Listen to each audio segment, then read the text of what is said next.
శ్రీమాత్రే నమః. శ్రీ గురుభ్యో నమః. మనం మహాస్వామి వారికి సంబంధించిన లీలల్ని, అద్భుతాలని ఒక్కొక్కటిగా తెలుసుకుంటూ వస్తున్నాం. ఈరోజు కూడా మరొక అద్భుతమైన లీలని వీడియోలో తెలుసుకునే ప్రయత్నం చేద్దాం. లేట్ చేయకుండా వీడియోలోకి వెళ్ళిపోదాం. పరమాచార్య స్వామివారి భక్తుడైన శ్రీ జయరామన్ చెన్నై పశ్చిమ మాంబళంకు చెందిన గొప్ప భక్తుడు మరియు స్వామివారికి ఎంతో సేవ చేసుకున్నవారు. వారి కుటుంబం మొత్తం మహాస్వామివారికి మరియు కామకోటి మఠానికి విధేయులు.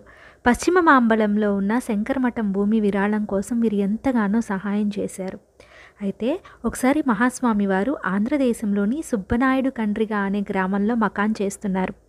అప్పుడు జయరామన్ తన భార్య పట్టమ్మాళ్, కుమార్తె నాగలక్ష్మి, అల్లుడు వాసుదేవన్, మనవడు చంద్రశేఖర్తో కలిసి స్వామివారి దర్శనానికి వచ్చారు.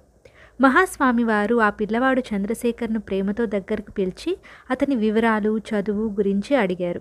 స్వామివారు ఆ పిల్లవానికి బోలెడంత పటికి బెల్లం ముక్కలు ఇచ్చి నీ వద్దే ఉంచుకో అని చెప్పి ఆశీర్వదించారు. చేతుల్లో ప్రసాదాన్ని గట్టిగా పట్టుకొని బయటికి వచ్చాడు. బయట పచ్చిక బయళ్ళు ఉండటంతో అందులో ఆడుకోవటం మొదలుపెట్టాడు.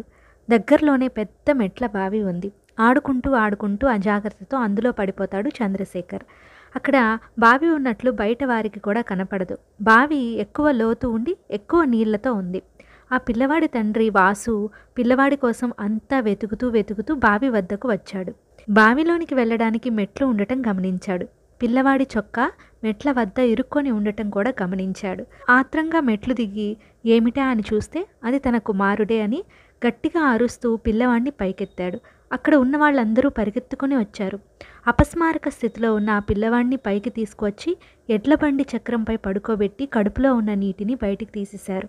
పిల్లవాడికి స్మృతి వచ్చిన వెంటనే పరమాచార్య స్వామివారి వద్దకు తీసుకువెళ్ళి జరిగిన విషయం తెలిపారు. స్వామివారు ఆశీర్వదించి పిల్లవాడి చేతిలో ఏముంది అని అడిగారు. అప్పుడు గమనించారు అందరూ పిల్లవాడు పిడికిలి మూసుకొని ఉండడం. స్వామివారు ఆశీర్వదించి ఇచ్చిన పటికి బెల్లం పిల్లవాని చేతిలో ఉండడం చూసి ఆశ్చర్యపోయారు. పరమాచార్య స్వామివారు ప్రసాదం గురించినటువంటి మహిమను ఏం వర్ణించగలం. ఆ పిల్లవానికి ఉన్న గండాన్ని స్వామివారు ప్రసాదంగా ఇచ్చిన పటికి బెల్లం తీసేసింది.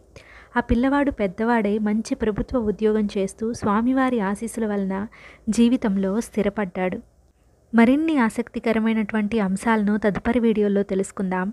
అప్పటి వరకు అపార కరుణా సింధుం జ్ఞానదం శాంతరూపిణం Shri Chandrasekhara గురుం ప్రణమామి ముదావహం. More updates, please subscribe my channel. Thank you.